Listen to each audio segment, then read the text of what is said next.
Hey guys, I hope you're doing well today.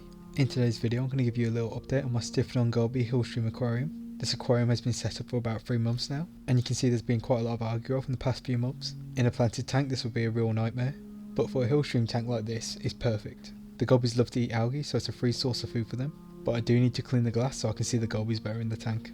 I also need to make sure the water is clean as possible so that these gobies are really happy. So the first thing I'm going to do is siphon out some of the water from the aquarium. I'm doing about a third of a water change today, which is around 14 litres. Taking out some of the water now just makes it a little bit easier to clean the glass as well. This will just stop any water from splashing out when I'm cleaning the glass.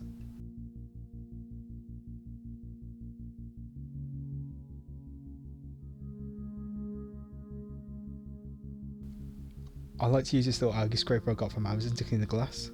It's a cheap version of the ADA algae razor. It might be cheap, but it does the job pretty well. It just cuts through the algae really easily without much effort.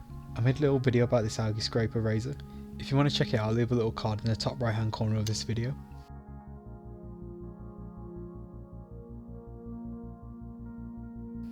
So what I'm going to do now is use a toothbrush to clean any algae that's grown on the silicone. The toothbrush is also really useful for cleaning the glass where the rocks are close to it. It just makes it a little bit easier to clean those hard to reach areas in the aquarium.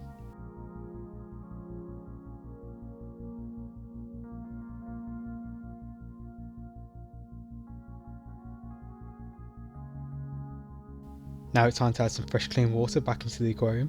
I always make sure the water is dechlorinated and also the temperature is about the same as the aquariums.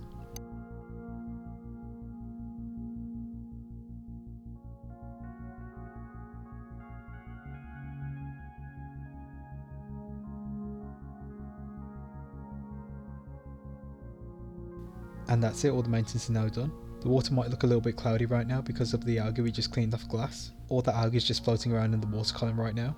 But after a few hours the filter would do its job and filter out any particles in the water column, making the water a lot clearer. Here's the aquarium 4 hours after I've done the maintenance on it. You can see the water is now cleared up and it's looking pretty nice. Overall I'm enjoying watching how this scape matures as it's gone on. It's nice to see algae growing on the rocks. It makes it a little bit more natural instead of being so clean. It reminds me of some of the streams I've seen around England. We're quite lucky in the UK, we have a lot of clean rivers where you can explore in the summertime, which is really nice. They are great places to find inspiration for aquascapes. Looking at my scape now, I think it's starting to resemble some of the Hillstreams I've seen. I hope one day when we're allowed to travel again I can actually visit some of these biotopes. It will be really interesting to see the habitats these Stiphodon gobies live in. Exploring Japan, Indonesia, Fiji, Hawaii will be really interesting to find these gobies. I can imagine I'll find a lot of species that aren't in the trade at the moment, so it would be good if I had that opportunity in the future to see these gobies. You can see I made a slight change on this Hillstream setup. I've added an air stone just to help increase the oxygen levels in the water. I've noticed that the gobies have responded really well to this. They seem to be more active now with the extra oxygen in the water. Later on in this aquarium's lifespan I might add a second oase filter. This will just help to supercharge the flow around the aquarium, and also I hope it would increase the oxygen levels and also help with the biological filtration.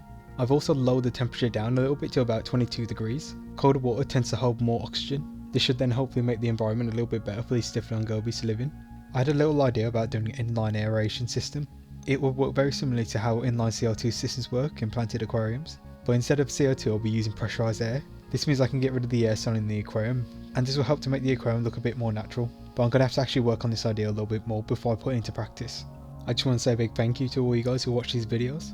It really means a lot to me. I'm glad you guys are enjoying these videos I've been putting out. I just quickly want to let you guys know that almost 96% of you guys who watch these videos aren't subscribed to the channel, so if you want to help support the channel for free, please give this video a like and subscribe for more.